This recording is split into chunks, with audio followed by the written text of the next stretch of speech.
విశాఖ మీదే ఉంది. విశాఖ లోక్సభ కానీ విశాఖలో ఉన్న అసెంబ్లీ పరిధిలో కానీ లోక్సభ ఏ విధంగా సార్? ముందుగా విశాఖ లోక్సభ బీజేపీ అంటారు, కొద్దిసేపు పురంధేశ్వరిని అంటారు, లేకపోతే ఇంకొకరిని అంటారు, వైసీపీ. విశాఖపట్నం పార్లమెంట్ ఎప్పుడు కూడా స్థానికేతరులే ఎప్పుడు విన్ అవుతూ ఉంటారు.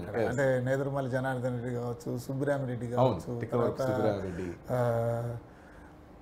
ఇలా అంటే డిఫరెంట్ క్యాండిడేట్స్ అక్కడ స్థానికులకు ఎప్పుడు కూడా అవకాశం ప్రజలు ఎందుకో బయట వాళ్ళకే ఇస్తారు.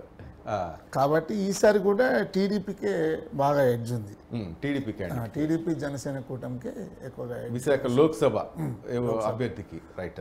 ఇక మీరు చెప్తున్నట్టు అసెంబ్లీ పరంగా చూస్తే శృంగవరపు కోట తెలుగుదేశం పార్టీకి అన్నారు, భీమిలి టీడీపీ అభ్యర్థి గెలుపు అవకాశాలు, విశాఖపట్నం ఈస్ట్ తెలుగుదేశం పార్టీ గెలిచే అవకాశం, విశాఖపట్నం సౌత్ కూడా తెలుగుదేశం పార్టీ జేఎస్పీ ఈ కూటమి అవకాశం. అంటే కూటమిలో భాగంగా ఈ సీటు జేఎస్పీకి వెళ్ళేటువంటి అవకాశం ఉంది. కాబట్టి ఇక నార్త్ లో టఫ్ ఫైట్ అన్నారు, విశాఖపట్నం నార్త్ లో టఫ్ ఫైట్ అన్నారు, విశాఖపట్నం వెస్ట్ లో తెలుగుదేశం పార్టీ, గాజువాక తెలుగుదేశం పార్టీ కానీ జేఎస్పీ క్యాండిడేట్ కానీ విజయం సాధించే అవకాశం చూస్తే విశాఖపట్నం ఎక్కువ కూడా మొత్తం క్లీన్ స్వీప్ చేసే అవకాశం కనిపిస్తుంది సార్. టీడీపీకే ఉంది మీ సర్వేలో. ఒక్క విశాఖపట్నం నార్త్ ఒక్కటే టఫ్ ఫైట్. అవును, మిగతా అంతా ఇది. పొత్తులో భాగంగా వేరే వాళ్ళు అడుగుతున్నారు కానీ ఈ సీట్ నుంచి శ్రీ భరత్కే ఎక్కువ అవకాశం, భరత్కి ఇచ్చే అవకాశం ఉంది. తను రాజమండ్రి ఇట్లా అని కూడా వేరే చూపు ఉంది కదా సార్. ఉన్నా కూడా ఆయన ఎక్కువ కాన్సన్ట్రేషన్ చేసింది ఇదే. 2019లో ఓడిపోయినాక కూడా దీని మీదనే ఎక్కువగా కాన్సన్ట్రేషన్ చేసి వర్క్ చేస్తున్నాడు. అంటే ఓడిపోయినా కూడా అగ్రెసివ్గా వర్క్. విశాఖపట్నంలో ఎందుకు సార్ అసలు అధికార పార్టీకి ఒక్క సీట్లో కూడా కనిపించట్లేదు? అంటే ఏంటి అంత నెగిటివిటీ ఏంటి అక్కడ? విశాఖపట్నం మీరు సర్వే చేసిన ప్రజల నుంచి ఏంటి అసలు? అంటే కబ్జాలు ఇవన్నీ నిజంగానే ఇక్కడ ఏంటంటే వైజాగ్లో అంటే మన 2019 నుంచి 24 మధ్యనటువంటి జరిగిన సంఘటనలు చూస్తే అక్కడ వైఎస్ఆర్సీపీ డిఫరెంట్గా ప్రయోగాలు చేస్తుంది. కొన్ని రోజులు విజయసాయి రెడ్డిని పెట్టడం, కొన్ని రోజులు వైవి సుబ్బారెడ్డిని పెట్టడం, వీళ్ళిద్దరు కూడా జగన్కు సన్నిహితులు కావడం, అక్కడ ఏ యాక్టివిటీ జరిగినా వీళ్ళ హస్తం ఉంది అనేటువంటిది బాగా స్ప్రెడ్ అయిపోయింది. అంటే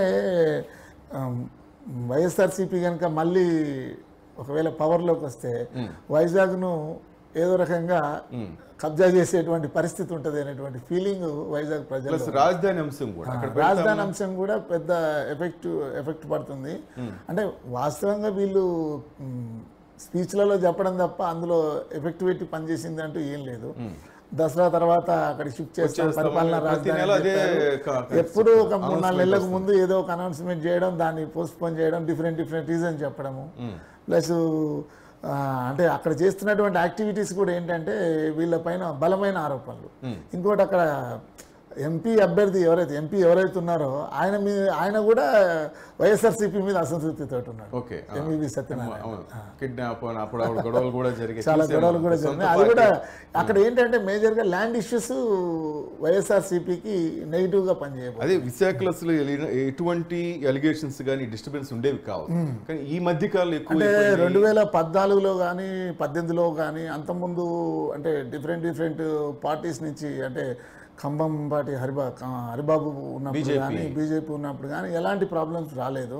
బట్ లాస్ట్ 5 yearsలో డిఫరెంట్ డిస్టర్బెన్సెస్ వచ్చాయి. ఇదంతా ప్రజలకి వ్యతిరేకత కనిపిస్తుంది. అధికార పార్టీ మీద వ్యతిరేకత బాగా ఉంది. అక్కడ క్లీన్ స్వీప్ అంటే దాదాపు తెలుగుదేశం పార్టీకి 6 సీట్లు, జనసేన కూటమి గెలిచి 6 సీట్లు మీరు చెప్తున్న ప్రకారం. మీ ఫైట్ కూడా చెప్తున్నటువంటి కాన్స్టిట్యున్సీ ఏదైతే ఉందో నార్త్ లో ఏంటంటే ఒకవేళ బీజేపీ తోటి కనుక పొత్తుంటే ఇక్కడ నుంచి విష్ణుకుమార్ రాజుకు టికెట్ ఇచ్చే అవకాశం ఉంటుంది.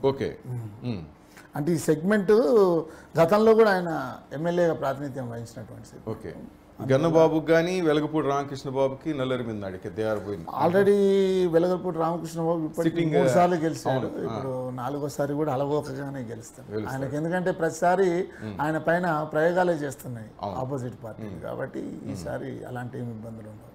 రైట్.